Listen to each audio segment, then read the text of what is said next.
In a world where artificial intelligence and real people are nearly indistinguishable, what truly defines humanity?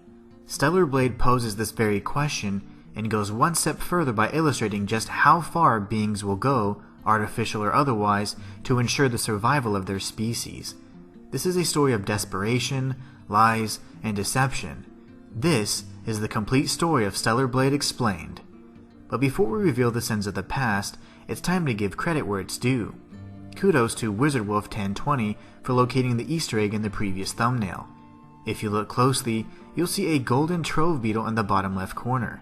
If you're new to the channel, I've started playing a game with viewers where I hide an Easter egg in the thumbnail of each of my videos. The first person to state what and where it is in the comments gets a shout out in the following video. Now, back to the matter at hand. Earth has been taken over by a monstrous species known as Naytibas. The remnants of mankind were forced to evacuate to colonies in space, leaving the Earth in turmoil. After much deliberation, it was time to reclaim the planet. The Eve Protocol had been initiated. As the soldiers of the 7th Airborne Squadron were deployed in Earth's orbit, the Naytiba fired from the surface. The destructive beasts did their job all too well, and wiped out nearly every member of the squadron before they could even touch down.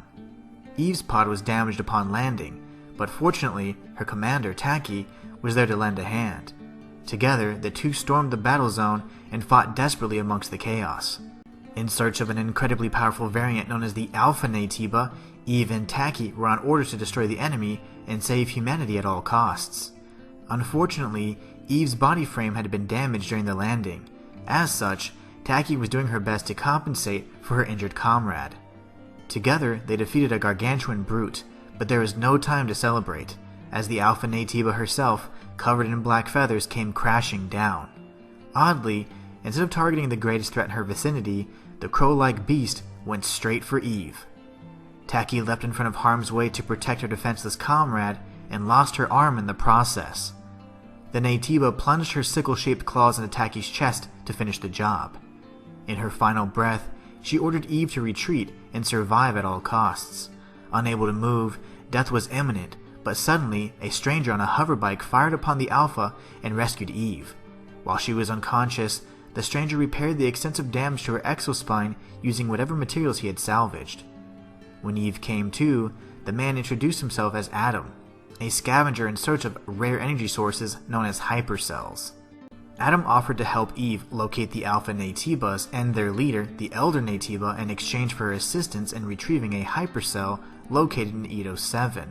As they arrived at their destination, it was clear how far removed from humanity Eve was. She had never felt the touch of rain, and the fact that survivors existed on the surface truly baffled her. Determined to avenge her comrade's death, Eve pressed on, but the path ahead wasn't easy. She faced off with a number of elite Naytibas before finally reaching the Hall of Records.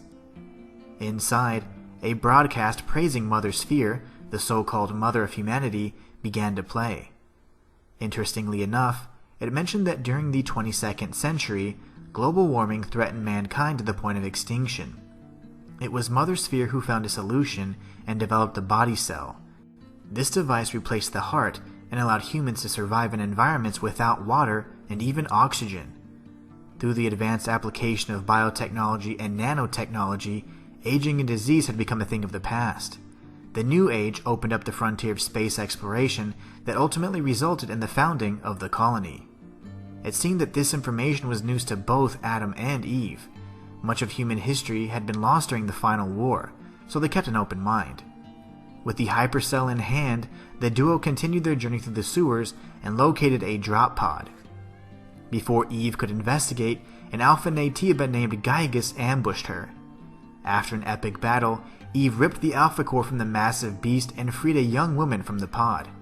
She was an engineer from the 5th Airborne Squad named Lily. Sadly, she had been in hiding for 2 years as the last surviving member of her crew. Adam and Eve took her on board the tetrapod and made their way to Zion, the last city. On the way there, Adam reluctantly extended an invitation to Zion. There, a prophet known as Oracle may be able to assist Eve in her mission to locate the nest, where the Elder Naytiba resided. Once they arrived, both Lily and Eve were astonished by the sheer size of the city. However, the streets were desolate. as the energy crisis had forced the residents to take desperate measures, but more on this later. Inside the presence chamber, Oracle and his most loyal sentinel, Man, awaited the trio. He explained how the Alpha Key was simply one part of a much larger whole. In order to reach the nest, Eve would have to obtain a total of 4 Alpha Cores in order to form the Master Core. Oracle used his personal link to scour the surface for signs of an Alpha Naytiba, but required more energy in order to expand his search. Eve inserted the hypercell into the hyperdrive and realized that the cradle was filled with countless tanks. Thousands upon thousands of citizens had been kept asleep due to the lack of energy and body cells, and only by obtaining 3 more hypercells could the people be reawakened. Eve's primary objective was simply to eliminate the Elder Naytiba, but the path along the way was infinitely more complex. She would have to aid Adam in his quest for hypercells so that the remaining Alpha Naytibas could be located in the process. The next destination was Altes Lavar in the Wasteland, an old research facility owned by Eidos Cybernetics. Naturally, preparation for the journey ahead was key to success. While Adam had made several repairs to the tetrapod, Lily modified his drone to enable ranged combat. Once they reached the threshold, a mysterious woman named Kael guarded the entrance. She required Eve to pass her test before she would allow her to enter. Eve gladly obliged and passed the test with flying colors. Once inside, Altes Lavar was revealed to be heavily contaminated by Naytibas. Not only that, but a strong electromagnetic presence prevented the use of Eve's stellar blade. As a result, she was forced to resort to using the drone gauntlet to eliminate any enemies who stood in her path. It wasn't long before Eve realized that this alleged research facility was more like a Naytiba manufacturing plant. But how could this be? Once she destroyed the maelstrom in the lab, she located a legacy. The holotape had been recorded by Raven of the 2nd Airborne Squad. It revealed some shocking information regarding a war that predated the Final War. This war was a battle between humans and their creations, the Andro-Eidos, a race of man-made androids. Mankind was at the verge of extinction, but suddenly, seemingly out of nowhere, the Naytibas appeared and destroyed the androids, granting humans the opportunity to escape to the colony. This revelation seemed to contradict everything both Eve and Lily had learned from the colony. Why had Mother Sphere prevented this knowledge from being shared? Why had history been altered? With the 2nd hypercell in hand, it was time to return to Zion for answers. Eve activated the 2nd hypercell in the cradle and spoke with Oracle. He provided the location of an Alpha Naytiba near Matrix 11. Without a moment of hesitation, Eve and her crew set off to their next destination. Matrix 11 was essentially an underground network of subways that was in shambles. As Eve avoided death on more than one occasion, she eventually navigated through the labyrinthian tunnel system and found a supply camp. As she took a moment to rest, a painful vision forced its way into her mind. This was the source of the Alpha Naytiba signal, and somehow it had accessed the comm frequency of the 7th Airborne Squad. When Lily deciphered the message, she discovered that the sender had said, "Kill me." This eerie message would have to wait, because Eve had come face to face with the Juggernaut. This nearly unstoppable behemoth proved to be quite the challenge, but Eve was determined to reach the source of the signal. After a brutal engagement, Eve emerged victorious and made her way into the purification area. The sight before her was more terrifying than she could have imagined. The Alpha Naytiba was none other than Taki herself, who had been transformed into a mindless killer. Eve and Taki engaged in an epic clash that could only end with one survivor. Despite her enhanced strength and speed, Taki fell victim to Eve's stellar blade. As she died in the arms of her former comrade, she made one final request: for Eve to deliver her memory stick to Mother Sphere, so that her memories could live on for all eternity. Despite the great cost, the trio had obtained the 2nd Alpha Core. They returned to Oracle, who examined the memory stick. It seemed that the winged Alpha Naytiba had been controlling Taki the entire time. Eve was enraged, but she knew that the quickest way to her revenge was by improving the strength of Oracle's personal link. The 3rd hypercell would be found in the Abyss Lavar in the Great Desert, but before she departed for her next destination, it was time to activate Raven's 2nd Legacy Core. Mother Sphere's darkest secret had been revealed. Although she had been revered as an eternal goddess and an advocate for humanity, she was simply an artificial intelligence that had been deified by the desperate and hopeful. Eve simply couldn't fathom how her goddess was the product of human ingenuity. Lost and confused, she made her way to the Great Desert. Abyss Lovar was almost identical to the previous installation Eve had investigated. Prior to entering, a royal guard named Shael tested her combat prowess before granting access. Naturally, Eve excelled and entered the laboratory. This was yet another research facility owned by Eidos Cybernetics. It was full of test subjects and human-like Naytibas, just like before. Once Eve destroyed the source of the infestation, she located the hypercell in Raven's third legacy core. This core revealed an even darker truth than the last. Mother Sphere had waged a war against mankind. The Andro Eidos nearly decimated humanity and forced the stragglers underground. Desperate to survive, the only answer was forced evolution. Thus, the Naytibas were born. Eve was nearly shattered by the revelation that she wasn't some angelic warrior sent to destroy evil creatures and save mankind, but rather an instrument of war designed to wipe out the last traces of humanity on Earth. This explained why all records of organic humans and history predating the final war had been intentionally erased. Mother Sphere had been pulling the strings all along, manipulating each of her puppets to carry out her will. When Eve returned to the presence chamber, Oracle confirmed the data within the legacy core was true. Humans had created Mother Sphere, who subsequently created the Andro Eidos and waged war against mankind, pushing humanity to force their own evolution. The Naytibas weren't simply monsters, they were humans who desperately sought to survive at all costs. This intense drive to live resulted in their horrific transformations and violent nature. Despite her inner turmoil, Eve was determined to discover the truth of it all. Oracle pinpointed the final Alpha Naytiba's location and shared that it was at the Orbit elevator. On the way to Spire 4, Lily asked if the team could stop by her workshop in Eidos 9. Although it was another detour from their final destination, Adam and Eve obliged. Apparently, Lily had an incredibly important item hidden in her atelier that she wanted to bring along. When their crew arrived, they discovered that the item was actually a memory stick from a deceased comrade, Ibris. According to Lily, Ibris was the colony's greatest hacker, and the data on her memory stick contained a deep algorithm hacking system. Remember this for later. After saying her farewell, the trio made their way towards the Orbit elevator. In order to reach this area, they had to traverse the entirety of Spire 4. Almost immediately upon landing, Adam received a distress signal from Zion. He had no choice but to return to investigate the disturbance. Adam reluctantly parted ways with Eve and gave Lily control of his drone. The duo made their preparations and headed towards the elevator. Eventually, they reached a hypertube that was once used to transport cargo to the central core. A nearly indestructible Naytiba relentlessly stalked Eve. In her desperation to defeat this creature with unparalleled regenerative abilities, she used her own body cell to fire the drone as a railgun, sending Belial straight into oblivion. Eve's encounter left her feeling exhausted, but she pressed forward, unshaken. Fortunately, the Orbit elevator was mostly functional. However, a strong presence had absorbed numerous lifeforms and grew exponentially large. At first, Eve believed the culprit to be the demo crawler, but by the time she realized the beast had no core, it was too late. The true Alpha Naytiba destroyed the elevator, and Eve was sucked into the vacuum of space. As she floated towards the surface, she fired her railgun into the Demogorgon's eye, destroying it in the process. Unfortunately, she was unable to retrieve the Alpha Core as Earth's gravity mercilessly pulled her into its atmosphere. However, Mother Sphere had other plans and deployed an exosuit to guide Eve safely to the surface. Eve attempted to contact Adam, but there was no response.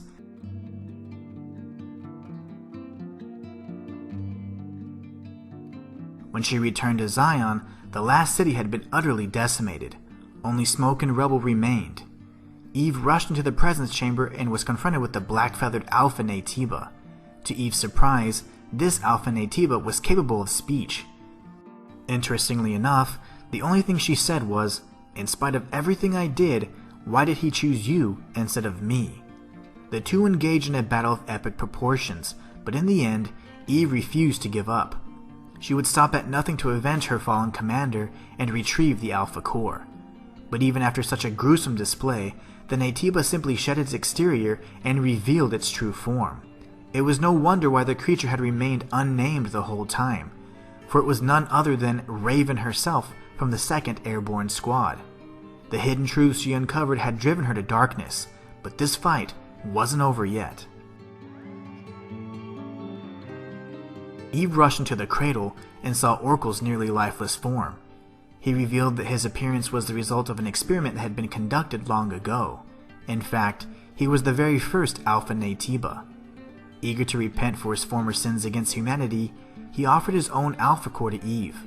This selfless sacrifice allowed Eve to form the Master Core, which would grant her access to the Elder Naytiba hidden within the nest.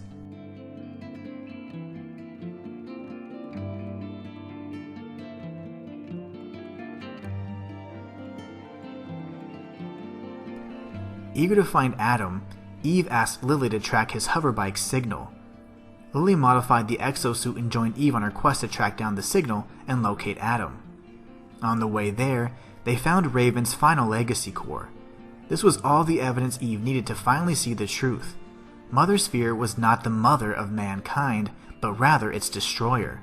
She had destroyed the orbit ring and single-handedly caused the extinction of mankind and the birth of the nightmarish Naytibas.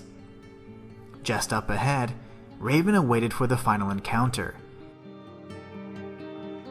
Eve didn't hesitate for a moment before turning on the offensive and dealing out her long overdue punishment. After an incredibly vicious encounter, Eve left Raven alive, but forever maimed, unable to do anything but behold the inevitable end that was to come.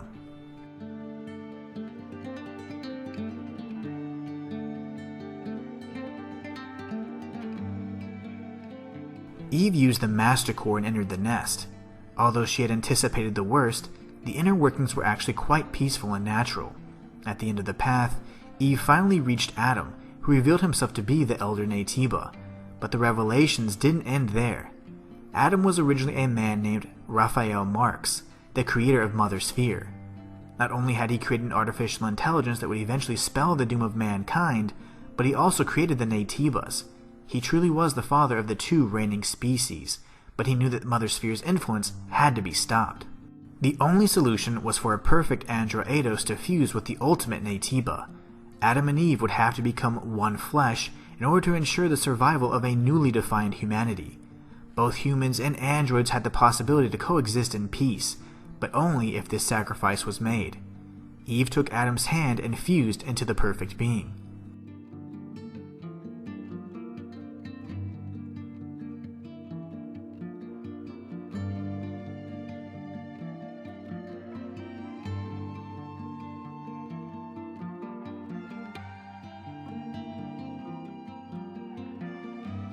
Ever the watchful AI, Mother Sphere hijacked the controls of Lily's exosuit and attacked Eve.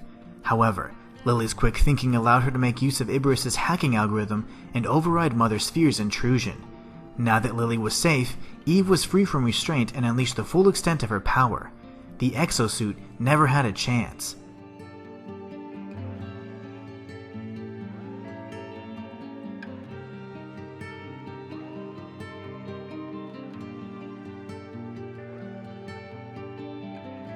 As Eve and Lily took a moment to reflect on what had transpired, Mother Sphere suddenly manifested and spoke in nearly incomprehensible and confusing phrases.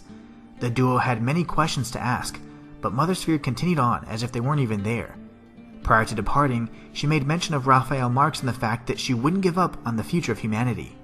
She concluded her cryptic message with an ominous warning: the Eve protocol has ended. Suddenly, countless drop pods filled with armed angels fell from the sky. Eve expressed that she was glad to play her part, and her onslaught began with a lightning-quick blaze. Countless angels were destroyed in the process, and with the use of the last hypercell, Lily was able to activate the cradle and bring prosperity to Zion and its people. Perched on a nearby tower, Eve watched over her people armed with a newfound purpose and, of course, her stellar blade. And that's all for this video. If you enjoyed it, be sure to like and subscribe. It lets me know what more content just like this. Click on these videos on screen to continue your journey through the world of Stellar Blade, and I'll be there to guide you when you arrive. Consider becoming a member for exclusive perks like emojis, members-only videos, and more. Or check out my Ko-fi page if you want to support me in a more personal way. Until next time, it's the Inhuman One, signing out. Join the Inhuman community today.